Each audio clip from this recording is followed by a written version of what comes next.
On Christmas Eve in 2021, NASA's InSight lander received a gift of sorts, a new discovery.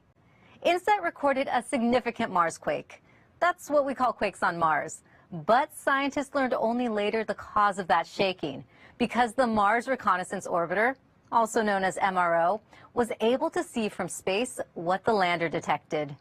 I'm Raquel Villanueva, and I'm your host today here at NASA's Jet Propulsion Laboratory in Southern California. Today's science team members from the InSight lander and MRO mission will explain how data and images from their spacecraft contributed to the discovery. Joining us virtually are Bruce Banerdt, InSight Principal Investigator at NASA's Jet Propulsion Laboratory; Liliya Posiolova, Orbital Science and Operations Lead at Malin Space Science Systems; Ingrid Daubar, InSight Impact Science Lead at Brown University; and Lori Glaze, Director of NASA's Planetary Science Division from NASA headquarters. We'll be taking questions after hearing from our speakers, so if you're a member of the media on the phone lines, press *1 to be put in the queue. And if you're on social media, use the hashtag AskNASA. I'll now hand it over to Bruce. Hi, everyone. I'm Bruce Banerdt. I'm the principal investigator of the InSight mission. I'm speaking to you here today from Lockheed Martin Space, where the Spacecraft Operations Center is located. InSight has been on the surface of Mars since November of 2018, listening with its seismometer, and various other instruments, weather instruments and so forth, to what the goings-on Mars.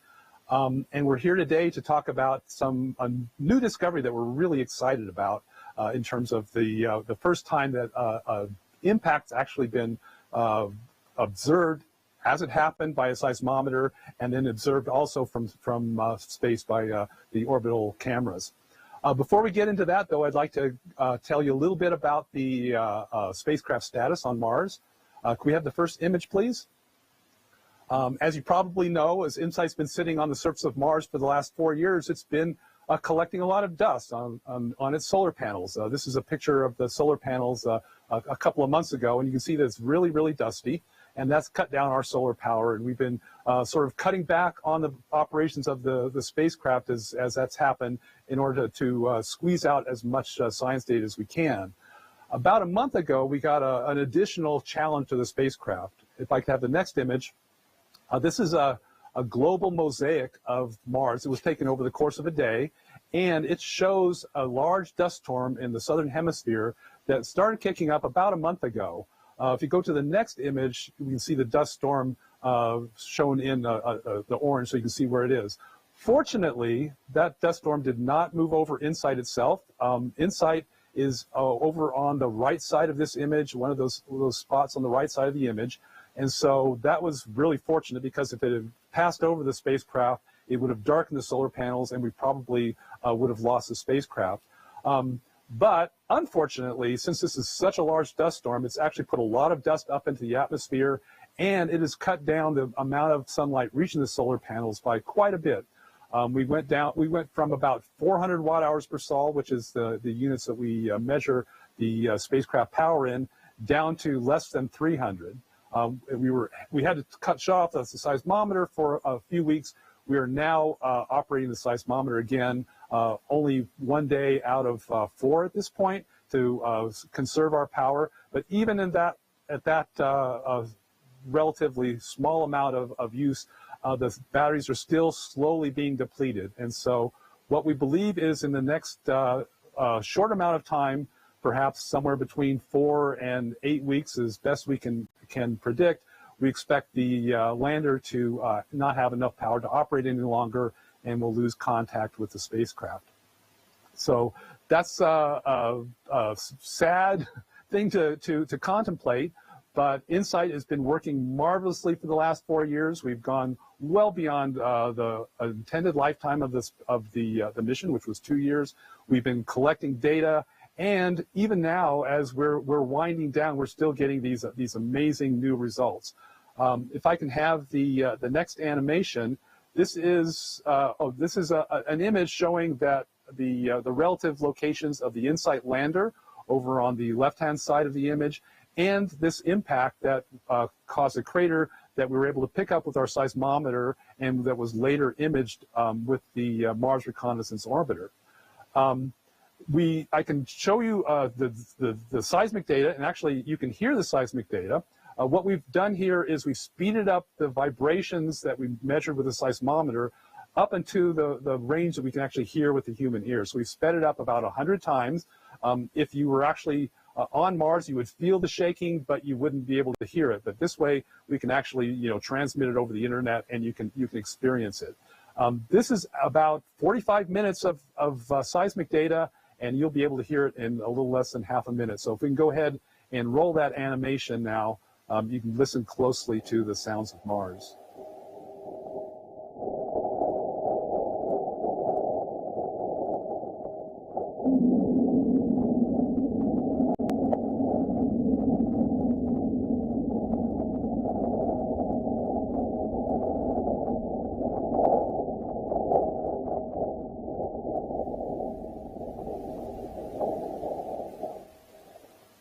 And what you've experienced there is the first bulge, and you can see in the image was the P wave coming in, the first wave that comes from any seismic event, and then the big bulge there is the S wave, and then buried in that is actually the surface wave, which is one of the real interesting findings from this new event, and we'll be talking about that a little bit more later.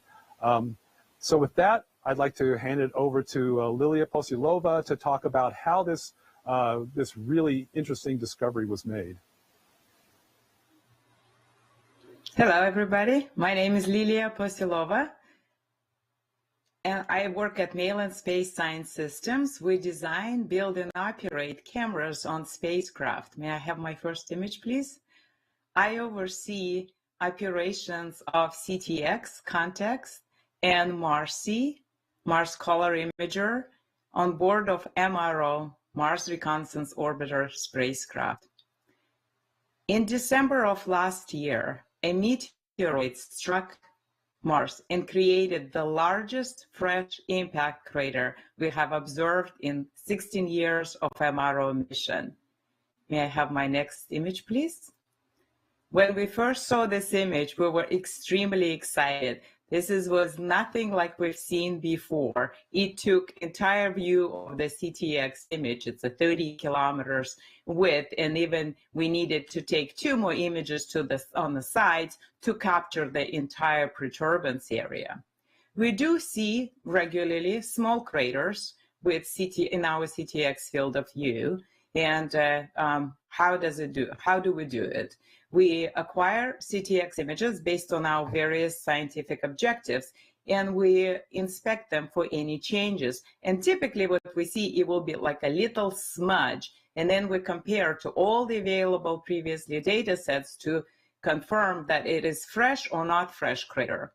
And typically they are on the size of up to 20 feet, small craters, and time constraint we can do few years, maybe occasionally down to 1 year.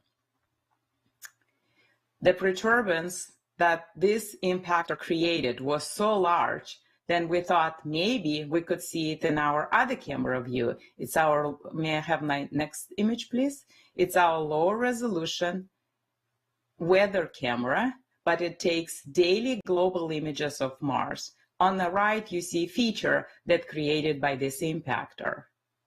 And to see that strong of a signal in that camera view, it's huge, very rare. We were able to time constrain this impact down to about a day, slightly over 24 hours. And then I recall that InSight reported back in December that they recorded this large seismic event on Christmas Eve. When we compare seismic epicenter with location that we pinpointed from the orbit and the time, we were able to match this large seismic event to our large impact crater. This is by far the largest jointly observed crater recorded seismically and observed from the image, from the orbit. May I have my next slide, please? As bolide travel through the Mars atmosphere, it creates a muck cone. And as a result of it, you see dust perturb on the left of the crater. A lot happens as the meteoroid strikes Mars. Rock gets fractured. There is atmospheric blast. Ejecta gets thrown out. Crater gets excavated. And effect of that dynamic all got preserved in the Martian surface. And we captured it in our CTX image. We see the crater itself at about 150 meters in diameter. We see bright patches of ice. This is most equatorward ice we've seen on Mars. The ability to tell what happened when and what activity occurred, along with the largest impact crater, are two huge discoveries and demonstrates the value, increased value that joint work of two missions brings. And I will turn to Ingrid to look at more details of the impact itself. Thanks, Liliya. My name is Ingrid Daubar. I'm on the team for the HiRISE camera, which is another camera orbiting Mars on MRO. If I can have the first visual, please. HiRISE is a high-resolution color stereo camera that lets us see things as small as a desk on Mars. I also help lead the Impacts Working Group on the InSight mission. HiRISE and CTX have been showing us new craters, as Liliya said, forming on Mars for a while now. So we were hopeful we could detect some of these with the InSight mission. We want to study impacts with InSight because they can tell us not just about the craters themselves and the cratering process, but also about the interior and the atmosphere of Mars. Sources with a known location and size can help calibrate all of the other data we've gotten from InSight, all those quakes where we don't know the exact epicenter. After 3 years of listening, we thought impacts probably have to be either very close to the lander or very large to be detected seismically. We recently found 4 small impacts close to InSight, but we never thought we'd see anything this big. So we were super excited to hear about this discovery by Liliya and her team and have the chance to study it in more detail with HiRISE. Could I have the next image, please?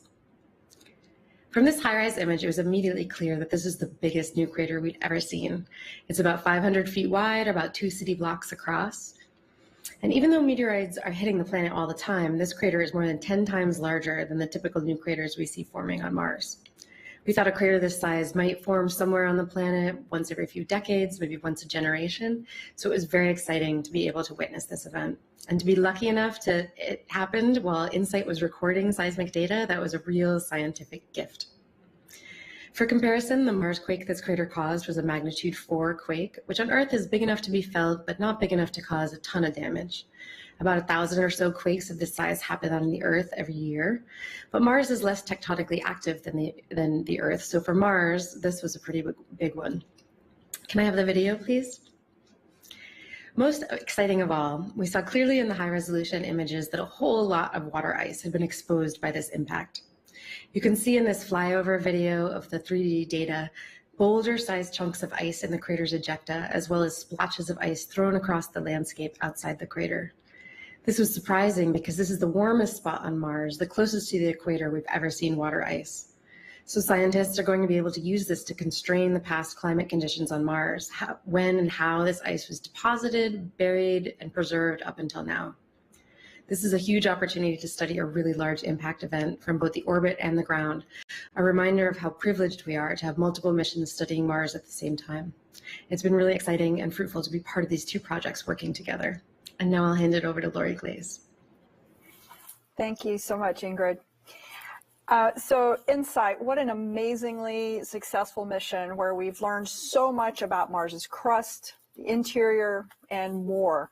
As you heard from Bruce, sadly, we're likely nearing the end of the InSight mission, but what an awesome capstone science result to end on. I mean, literally going out with a bang. The observation of the December 24 impact by the InSight seismometer, as well as the orbital imaging, is really exciting, not just for gathering important new information that will refine our understanding of the crustal structure, but for other really important science as well. As you heard, it's the largest impact crater seen on Mars since we've been observing and watching. Asteroids are found throughout the solar system, and they play a really important role in planetary surface processes. So these observations are going to help contribute to that knowledge. To give a little context on this particular asteroid, the expected size range of the object that created the crater was likely between about 5 and 12 meters across. And, you know, asteroids of that size actually enter Earth's atmosphere on the order of about once a year. We see those pretty regularly. But because Earth has a thicker atmosphere, asteroids of this size burn up and are generally pretty harmless. If I could have the first graphic, please. I just want to speak for a moment about the importance of the discovery of ice, you know, just below the surface. This is really an exciting result. We know, of course, that there's water ice near the poles on Mars, but in planning for future human exploration of Mars, we'd want to land the astronauts as near to the equator as possible, and having access to ice at these lower latitudes, that ice could be converted into water, oxygen, or hydrogen. That could be really useful. If I could have the second graphic, please.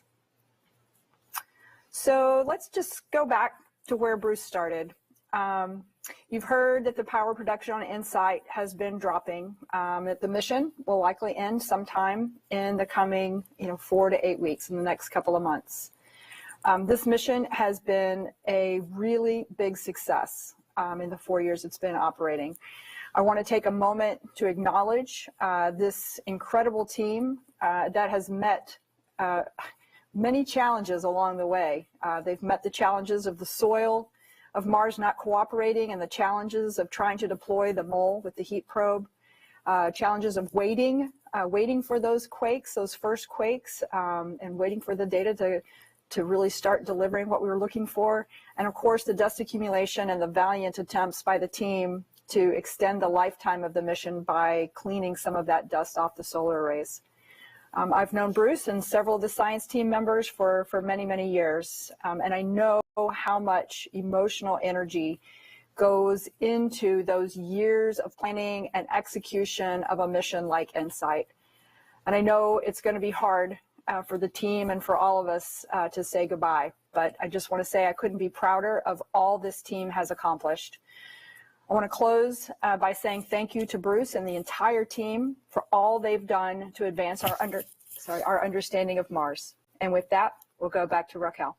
Great. Thank you so much, Lori. Now we'll move it on to Q&A. So if you're a member of the media on the phone lines, you can press *1 to get put in the queue. And for social media, you can use the hashtag #AskNASA. And we do have some social media questions coming in. First off, Mrs. Whiskers1 on Twitter asks, has there been anything that surprised you? And Bruce, I think she is talking about InSight in general. Well, there's been a lot of things that surprised us, actually. It would have been a pretty boring mission if we didn't get surprised.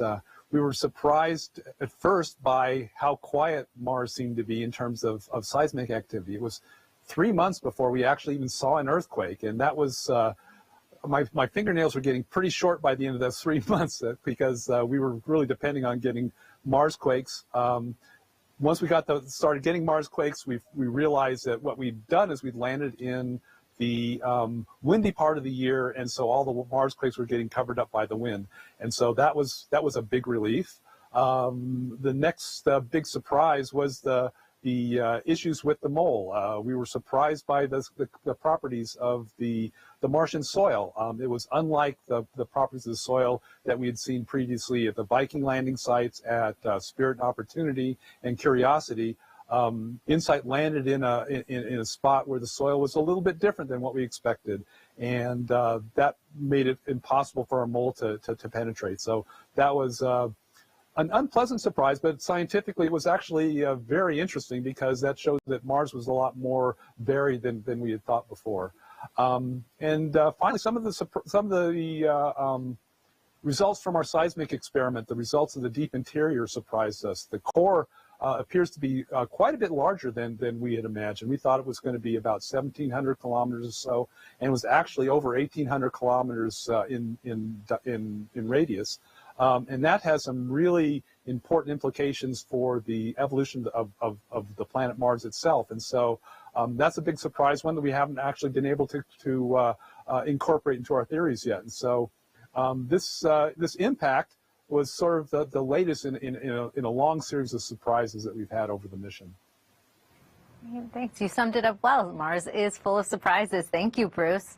Now, we do have a caller on the line, and if you could please direct your question to one of the speakers. We have Megan Bartels from space.com.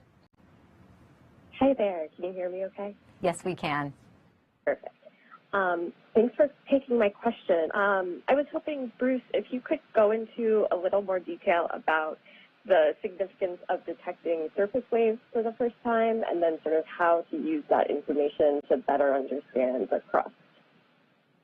Yeah, I would love to do that. I mean, this is surface waves were something that we had anticipated using in our data analysis from the very beginning of our planning.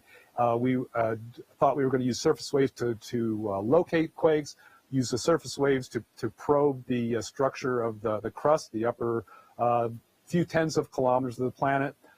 But for the first 3 years of the mission, we saw no surface waves. And we believe that that's because the Mars quakes are a little bit deeper than we anticipated.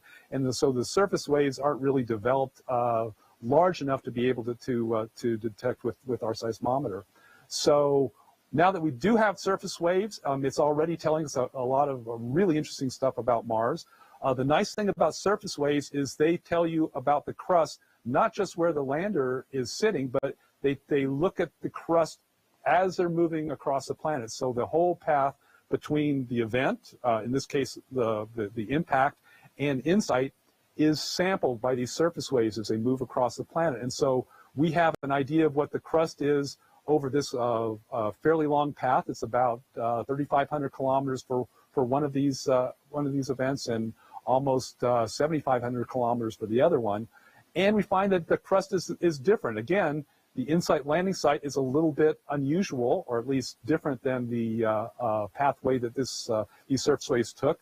And so we found that the crust under InSight has a layer about 10 kilometers deep that is a little bit lower velocity, lower density than what's indicated by the surface waves. So surface waves are telling us about the crust, not just at our one point, but over a wide area on Mars. The other thing that is great about the surface waves is that they help us to refine our location, refine our seismically determined location, and we find that by incorporating that with the body waves, the P and the S waves, that helps us again to zero in on the location in which the impact is found.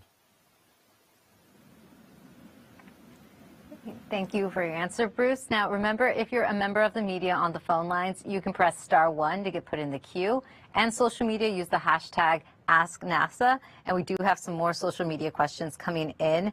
We have Andrew on Facebook who asks, how often do you discover a new impact crater? Liliya, Ingrid, would you like to both take that? Sure, I can take that. So CTX has been looking for these ever since MRO went into orbit about 16 years ago. And Lily can tell you more about the CTX process to find them. But since then, we found about 1,200 new impacts. Sometimes there's a couple craters there, sometimes there's just one. But again, they're much, much smaller than this one. Yeah, thank you for the question. So, yeah, indeed, we relatively regularly do find them, but again, they are much, much smaller, and they, on our CTX field of view, they look like a little smudges. So when we compare to all the previous data sets, we're looking for that change. And sometimes we see what maybe looks like a fresh crater, but then if we look at all the previous data sets and we find that, say, previous image was taken 3 years ago, oh, it's still there, and then 5 years ago. And if that's all the previous images we have, we can't call them a fresh crater. But yeah, we find many fresh craters, and as Ingrid mentioned. Great, thank you. And we have another caller on the line, Mark Carreau from Aviation Week and Space Technology. Thank you, and I apologize if you already answered this, but what was the distance, or what is the distance between InSight and the impact crater? That's about, thanks for your question. It's about 3,500 kilometers between the where InSight is located and the location of this crater. Okay, thank you, Mark. And also on the line, we have Ken Kramer from Space Up Close. Hi, thank you for doing this. Very exciting results, and thanks for taking my question. I want to ask you about the ice that you found. I'd like to know, how surprising was it to find ice at that particular location? How long did it remain on the surface? Because I know ice melts, evaporates pretty rapidly there. And I'm wondering, you have radar instruments there too. What did the radar instruments tell you about subsurface ice in that location? Thanks. Bye. I can take that. This was a big surprise because this is the closest to the equator that we've seen ice exposed in an impact. However, there have been a number of all these other impacts that we found, much smaller and closer to the poles, that have also exposed water ice. Before this, I think the closest one was a few degrees north of this, so it wasn't totally out of range of what might be expected, but it was still very surprising. Of course, this crater is so much bigger than all the other ones we've seen, and it excavated so much deeper that we're getting down deeper in the shallow subsurface. And then your other question was about, how long the ice lasts. Yeah, so we do see evidence of sublimation of ice that's been exposed in this way when we use HiRISE to take images over and over again to monitor the sites, and we can actually see the ice disappearing in most cases. And it doesn't last long. It's not actually stable at the surface at these locations. This one, again, it's fairly new, but we have seen some evidence of that happening, but I don't think it's really been studied in detail yet. Anything about the radar results from that area about ice? Not to my knowledge.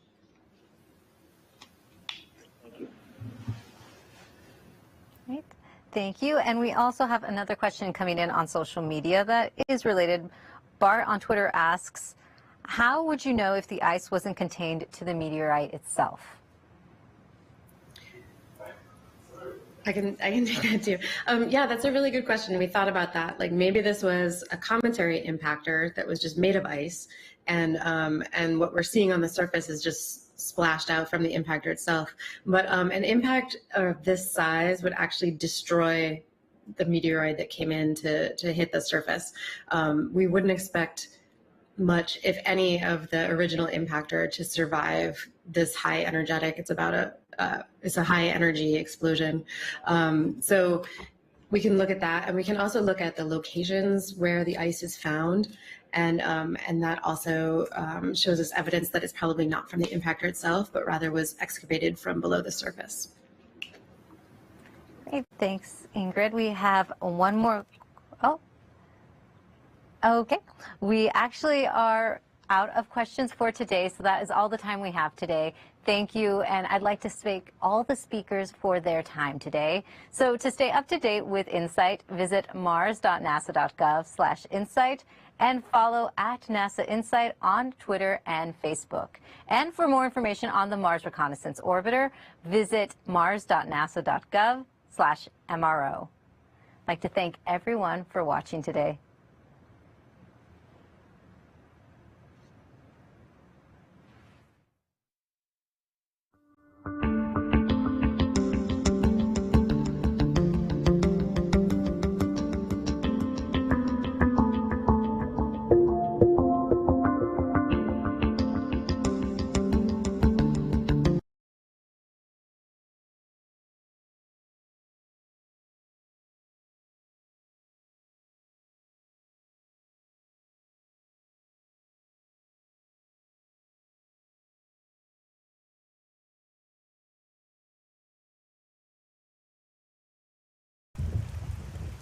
Cherrapunji ఇక్కడ వర్షాకాలం